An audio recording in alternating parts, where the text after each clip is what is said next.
Friends, welcome to my YouTube channel maths by KP Manish.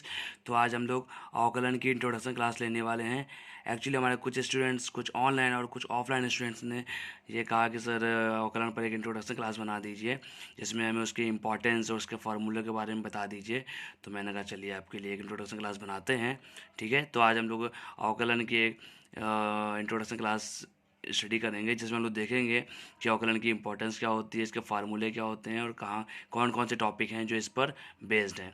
ठीक है, तो तो हमने अवकलन की जो इंट्रोडक्शन क्लास बनाई है इसमें सबसे पहला पॉइंट आपका आता है कि अवकलन का मीन्स क्या होता है, अवकलन का मीनिंग क्या होता है। तो आप देख सकते हैं कि अवकलन मीन्स होता है तोड़ना। अवकलन मीन्स होता है तोड़ना, जिसका मीन्स होता है टू ब्रेक आउट। अगर हम वन वर्ड में बात करें कि अवकलन मीन्स क्या होता है, तो अवकलन मीन्स होता है तोड़ना, टू ब्रेक आउट। हमारे ट्वेल्थ में या हमारे ग्रेजुएशन में जो प्रैक्टिकल होते हैं उसमें कई बार इस तरह के क्वेश्चन पूछ लिए जाते हैं कि भाई अवकलन आप करते हैं तो अवकलन का मीनिंग्स क्या होता है, मतलब क्या होता है, ये तो आपको जानना चाहिए, आपको पता होगा। तो कई सारे स्टूडेंट को नहीं पता होता है, इसलिए मैंने कहा चलिए बता देते हैं। तो अवकलन मीन्स होता है तोड़ना, टू ब्रेक आउट। ठीक है, अब तोड़ना मीन्स किसको तोड़ना, पत्थर तोड़ना तो नहीं होगा, है ना। तो अवकलन में पत्थर तोड़ना नहीं, बट अवकलन का तोड़ने का मतलब यहाँ पर है कि किसी बड़ी प्रॉब्लम को छोटी छोटी प्रॉब्लम्स में तोड़ना, किसी बड़ी प्रॉब्लम्स को छोटी छोटी प्रॉब्लम में तोड़ना। हम जानते हैं कि किसी बड़ी प्रॉब्लम को सॉल्व करना डिफ़िकल्ट होता है, बट अगर उसको छोटे छोटे पार्ट्स में तोड़ दिया जाए तो आसान हो जाता है ना। तो बस अवकलन का मीन्स यही होता है। ठीक है, नेक्स्ट पॉइंट हम लोग बात करते हैं कि अवकलन के सूत्र की। तो चलिए तुरंत हम लोग अवकलन के सूत्र पर आते हैं। तो देखते हैं, तुरंत स्टडी करेंगे हम लोग कि पहला फार्मूला है आपका। अच्छा, एक चीज़ और कि ये तो आपको पता ही होगा कि भाई जो मैथ्स है हमारी वो फार्मूले पर ही बेस्ड होती है, सूत्र पर ही बेस्ड होती है। जब तक सूत्र हमको याद नहीं होंगे तो हम लोग कोई भी टॉपिक स्टडी नहीं कर सकते हैं। तो भाई मैं आपसे ये रिक्वेस्ट करूँगा कि आप लोग इसको फार्मूले ज़रूर से ज़रूर याद कर लीजिएगा, क्योंकि अगर आपने फार्मूले याद कर लिए ना तो मैं आपको यकीन दिलाता हूँ कि अवकलन बहुत बहुत बहुत आसान हो जाएगा आपके लिए। ठीक है ना, बाकी मैं आपके साथ हूँ, किसी भी तरह की कोई प्रॉब्लम आती है, कोई डाउट आते हैं तो आप हमको कमेंट सेक्शन में लिखकर बताते रहिए। आपने हमारे चैनल को सब्सक्राइब नहीं किया है तो चैनल को सब्सक्राइब कर लीजिए। ठीक है ना, तो चलिए फॉर्मूले पर आते हैं हम लोग कि d upon d x of x to the power n, d upon d x of x to the power n. X के पावर एन का डिफ्रेंशिएशन करेंगे तो क्या हो जाएगा, ये एन आगे आ जाएगा और इस एन में से एक पावर कम हो जाएगी, ये एन आगे आ जाएगा और इस एन में से एक पावर कम हो जाएगी। ठीक है, नेक्स्ट आते हैं कि differentiation of e to the power x, e की पावर एक्स का डिफ्रेंशिएशन करते हैं तो क्या होगा, ई की पावर एक्स का डिफ्रेंशिएशन करेंगे तो क्या होगा, ई की पावर एक्स आ जाएगा, कोई चेंजमेंट नहीं होगा। नेक्स्ट है ई की पावर एक्स का डिफ्रेंशिएशन करेंगे तो क्या होगा, ए की पावर एक्स आ जाता है, साथ में लॉग ए आ जाता है। ठीक है, ए की पावर एक्स आ जाता है, साथ में लॉग ए आ जाता है। लॉग एक्स का डिफ्रेंशिएशन करते हैं तो क्या होता है, 1 अपॉन एक्स आता है।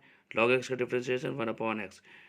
फिर ट्रिग्नोमेट्रिक फार्मूले आ जाता है हमारे पास कि d upon d x of sine x क्या होता है, cos x. D upon d x of sine x क्या होता है, cos x. Next, d upon d x of cos x क्या होता है, minus sine x. D upon d x of cos x क्या होता है, माइनस साइन एक्स। नेक्स्ट है d upon d x of tan x क्या होता है, सेक स्क्वायर एक्स होता है। D upon d x of tan x क्या होता है, सेक स्क्वायर एक्स होता है। Okay, next d upon d x of sec x क्या होता है, sec x tan x. D upon d x of sec x क्या होता है, सेक एक्स टेन एक्स। ठीक है,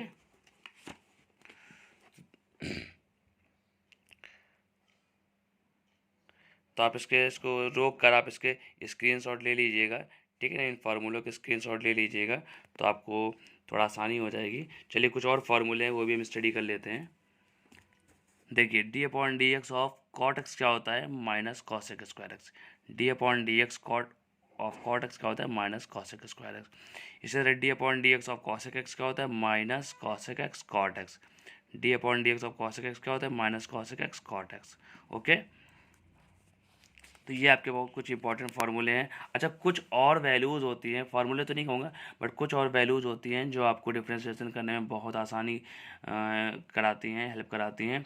और कुछ वैल्यूज़ हैं जो कि बार बार रिपीट होती हैं, तो हमने उन वैल्यूज़ को फार्मूले के फॉर्म में लिख लिया है और फार्मूले के फॉर्म में यूज़ करेंगे।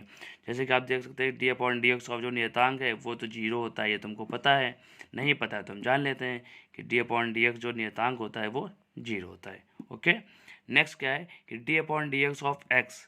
अब ये तो वैसे तो एक क्वेश्चन है छोटा सा, इसको सॉल्व करेंगे, पर सॉल्व करेंगे तो हमको पता है कि इसकी वैल्यू 1 आएगी, इसीलिए, और ये चीज़ बार बार यूज़ होगी, इसीलिए हम इसको एज ए फॉर्मूला यूज़ करेंगे कि d upon d x of x क्या हो जाएगा 1।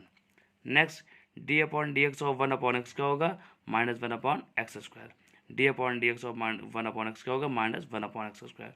और d upon d x of root x, d upon d x of root x क्या होगा 1 अपॉन 2 अंडर रूट एक्स। ठीक है, तो आई होप कि आपको ये प्रॉब्लम समझ में आई होगी, आपको ये सिस्टम, ये तरीका समझ में आया होगा। अगर किसी भी स्टूडेंट को कोई प्रॉब्लम या कोई डाउट है तो हमें कमेंट सेक्शन में लिखकर ज़रूर बताएं, और अगर आपने अब तक हमारे चैनल को सब्सक्राइब नहीं किया है तो ज़रूर सब्सक्राइब कर लें। Okay, thank you.